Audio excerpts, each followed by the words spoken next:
Vậy dù phụ nữ mà cũng là mọi người có sọt để người gái dù như đời má rồi mọi người bây giờ phụ nữ ấy giờ nhất là cái ở dưới mà những cái tù đó gì cũng mùa rồi những tài xế còn mùa những tài xế mà nghe mà cái đạp co đấy là một cái hả cái có hơi điệu đó vừa đến ăn co đến đụng cái đấy gì à nó muốn gì à đâu đến được kế à cái mà đánh bằng co đấy à được kế nào ok em ơi chuẩn đi nhiều có nhiều đấy không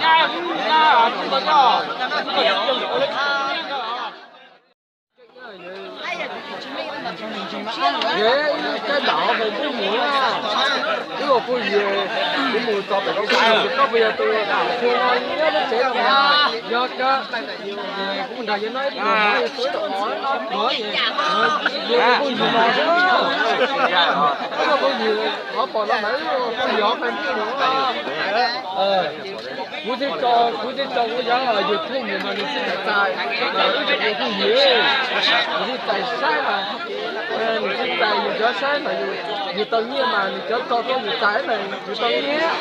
tự nhiên mà người sao ấy để nhớ rồi tôi hiểu rồi cái trò đó mình gọi tiền cái cái gì đấy cái sao bây giờ nhưng mà cái cua nó tới con bò tao đó bây giờ đa thế là tiêu đúng như mà sẵn có nó bây giờ cái tiền thì có ngu họ phải tới cái tròn tôi kêu đúng là mình có tỏ nó lại được nhưng mà có tôi đó cái ổ y tế chống là cũng như là y tế chống là cái tròn pin nó cũng là nó được cái chế thì nó có đại sự tiếp tục bắt đầu này rồi thì đâu mà có plan này của cha bà là tới chứ nó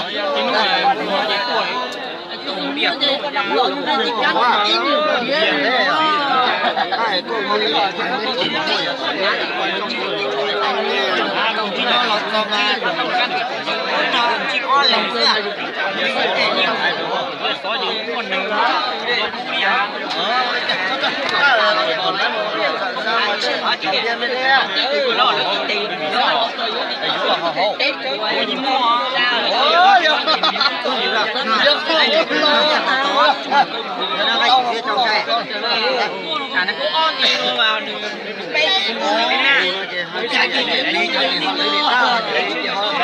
cho thì họ lấy cá lấy nha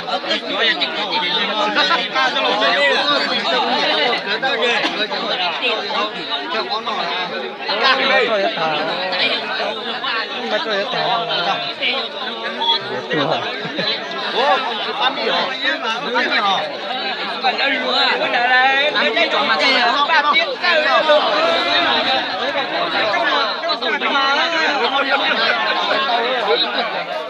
cái nhà này là chúng ta không à sao nó kể cho đủ ra của mày cũng lộn đi trầu chứ mà cái biết trầu truyền mới biết trầu tông một đường rồi chung là chúng nó biết trầu thì nó biết trầu lọ không lọ chúng nói nó phải lỡ có keo mà thôi hãy cảm ơn có dầu gì có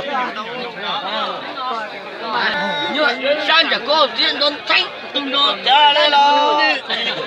còn cái mà phải cho nó chuyển này con nó thấy chừng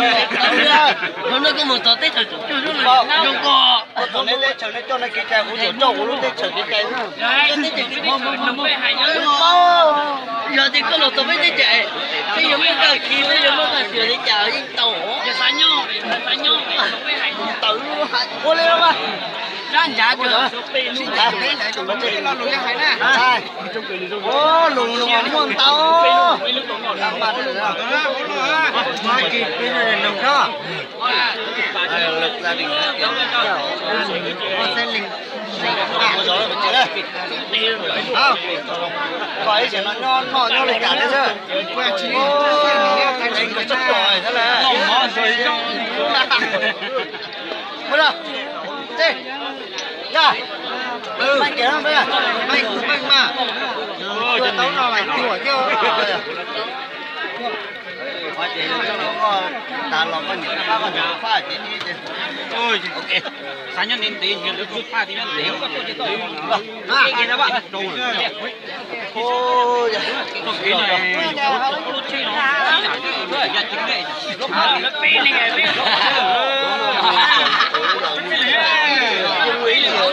Yêu Mỹ rồi bắt chặn.